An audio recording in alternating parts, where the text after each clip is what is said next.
तो कहानी स्टार्ट होती है एक योकाई की दुनिया से, जहाँ कहा जाता है कि योकाई की ताकत ही उनकी पहचान है। और तभी हमें अपने मेन कैरेक्टर की आवाज़ आती है कि आज तक मैंने जो भी किया वो सब मेरे लिए आसान था, क्योंकि मैं पैदा होने के बाद योकाइयों में सबसे ज़्यादा स्ट्रॉन्गेस्ट योकाई था। तभी सीन शिफ्ट होता है और हमें एक टाइगर जैसे बंदे को दिखाया जाता है जो किसी से डर के भाग रहा होता है। तभी उसके पीछे से एक आवाज़ आती है, तुम वही हो ना जो ह्यूमन रिल में जाकर एक माउंटेन लॉर्ड होने का दावा कर रहे थे। और उसके बाद अपना मेन कैरेक्टर उसे इतनी जोर से पाम अटैक मारता है, तभी वो टाइगर जमीन पे जाकर धड़ाम से गिरता है। और तभी अपना मेन कैरेक्टर वो आके इसके सीने पे पैर रखता है और कहता है, जब तुम अपने माउंटेन लॉर्ड होने का घमंड कर रहे थे तब तो मुझे लगा कि तुम लड़ने के लिए रेडी हो, लेकिन देखो तुम तो कायरो की तरह भाग रहे हो। मैंने तुम्हें कितनी बार समझाया था अपने ये गंदे नाखून मेरे लोगों से दूर रखना, लेकिन तुमने मेरे वार्निंग को इग्नोर किया। और तुम्हारे अंदर एक टाइगर जैसा कोई प्राइड नहीं है, इसी रीजन की वजह से मैं तुम्हें छोड़ नहीं सकता। और तभी वो टाइगर ये सब बातें सुनकर अपने आप को ट्रांसफॉर्म करता है एक बिगर टाइगर में। और तभी अपना मेन कैरेक्टर अपने स्वैग में कहता है, खुद को बड़ा कर लेने से इसका मतलब ये नहीं कि तुम मेरे को हरा सकते हो। और अपना मेन कैरेक्टर ये कहने के बाद ही उसके ऊपर 2-3 पंच लगा देता है और वहीं पे उस टाइगर का खेल खत्म हो जाता है। और तभी अपना मेन कैरेक्टर कहता है, मैं हूँ फॉक्स मास्टर यूनहो और chief of the fox yokai और योकाई रिल्म का राजा, लेकिन मुझे किंग बनने में कोई इंटरेस्ट नहीं था। मैंने तो बस 500 साल पहले उन लोगों को हरा दिया जो अपने आप को सबसे ज़्यादा स्ट्रॉन्गेस्ट समझते थे और मेरे लोगों पे अत्याचार करते थे। और उसके बाद इन लोगों ने मेरे को किंग बना दिया। और किंग बनने के बाद मुझे पता चला कि कितनी सारी चीज़ें होती हैं जिन पे ध्यान रखना होता है। और इसी के साथ सीन शिफ्ट होता है और हमें अपने मेन कैरेक्टर को एक मॉन्क के सामने दिखाया जाता है। और उसके बाद अपना मेन कैरेक्टर उससे पूछता है कि आखिर तुम हो कौन। तभी वो बूढ़ा मॉन्क कहता है, मैं हूँ बुद्धिस्ट मॉन्क धर्मा। मैं यहाँ ह्यूमन रिल्म से तुम सारे योकाइयों को मारने आया हूँ, क्योंकि तुम नहीं जानते तुम जैसे योकाई की वजह से मैनकाइंड को कितना हार्म पहुँचता है। और तभी एक ब्लैक 5 टेल फॉक्स अपने मेन कैरेक्टर के पीछे अपीयर होता है और कहता है, इस मॉन्क ने हमारे 12 योकाई को अपने किसी टेक्निक से हरा दिया है और वो इस टेक्निक को मार्शल आर्ट कहता है। इस समय ह्यूमन रिल्म और योकाई रिल्म के बीच की जो बाउंड्री है वो एक तरह से खत्म हो गई है, जिसकी वजह से कुछ योकाई ह्यूमन रिल्म में जाकर प्रॉब्लम खड़ी करते हैं। और मैं पहले ही अपने योकाई रिल्म के प्रॉब्लम की वजह से बहुत ही ज़्यादा परेशान हूँ। और वो जाते हुए मॉन्क से कहता है, जो योकाई ह्यूमन रिल्म में जाकर प्रॉब्लम कर रहे हैं तुम उन्हें पकड़ो और उन्हें मार दो या उन्हें छोड़ दो। मैं इन सब चीज़ों में इन्वॉल्व नहीं होने वाला, अपनी प्रॉब्लम खुद सॉल्व करो। और तभी वो बूढ़ा मॉन्क गुस्से में कहता है,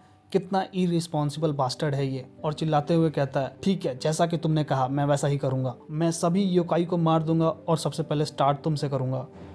और ये बोलने के बाद ही वो बूढ़ा मॉन्क अपने मेन कैरेक्टर के ऊपर हमला कर देता है।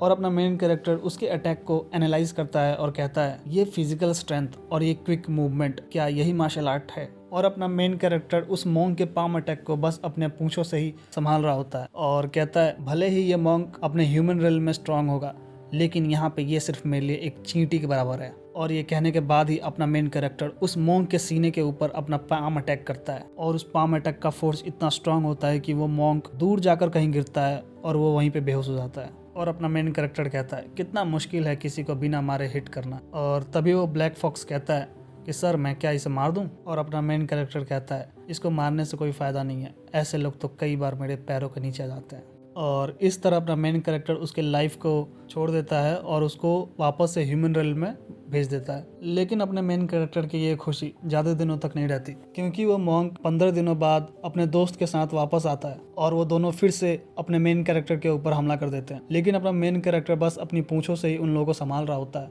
और सोचता है, अगर मैंने इन मार्शल आर्टिस्ट को वापस से छोड़ दिया और ह्यूमन रिल्म में भेज दिया तो मुझे पता है कि ये लोग वापस से अपने नंबर्स को इंक्रीज करके वापस आएंगे। और ये कहने के बाद अपना मेन कैरेक्टर उन दोनों को अपने पूंछ से उठाकर वहीं पे पटक देता है, जिसकी वजह से वो दोनों वहीं पे मर जाते हैं। और अपना मेन कैरेक्टर जैसे ही वापस मुड़कर जाने लग जाता है, तभी उसके पीछे से एक आवाज़ आती है, बिग ब्रदर, अगर तुम ऐसे मर जाओगे तो मैं तुम्हारे बिना कैसे जीऊँगी।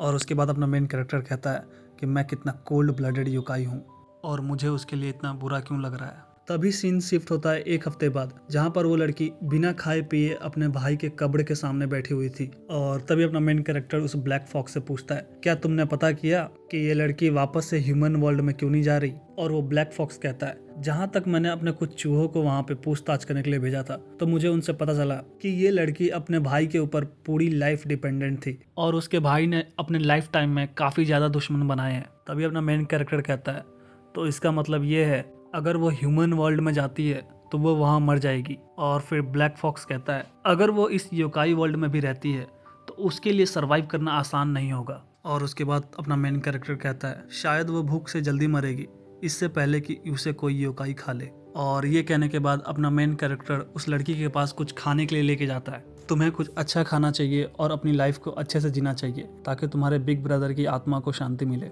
और वो सोचता है अगर इस लड़की की ज़िंदगी ह्यूमन रिल्म और योकाई रिल्म दोनों में ही जीना बहुत मुश्किल है तो क्यों ना इसे मैं अपने साथ ही रखूं ज़िंदगी के आखिरी पल तक। और फॉर्चुनेटली उस लड़की ने मेरे इंटेंशन को समझ लिया था। शायद इसी की वजह से उसने योकाई की दुनिया में रहने की मेरी बात को बिना किसी रेजिस्टेंस से मान लिया और बस कुछ ही पलों के बाद उसने यहाँ पे हर चीज़ के साथ अपना एक बॉन्ड बना लिया और इस योकाई की दुनिया में अपने आप को उन सभी के हिसाब से ढाल लिया। और उसके इसी अपीयरेंस को देखते हुए पता नहीं क्यों मेरा दिल उसके लिए कुछ फील करने लगा। भले ही उसे मेरे पास आने का परमिशन नहीं था, लेकिन सिर्फ उसको एक बार देख लेने के बाद से ही मुझे वो सुकून मिलता था जो मैंने आज तक अपने योकाई के जीवन में फील नहीं किया था। और तभी नेक्स्ट पैनल में कुछ ऐसा होता है जिसको मैं भी देख के बहुत ही ज़्यादा शॉक हुआ था। हमें अपने मेन कैरेक्टर का फेस दिखाया जाता है जो बहुत ही ज़्यादा गुस्से में होता है और तभी उसके सामने उस लड़की की डेड बॉडी एक खंबे के सहारे लटकी हुई होती है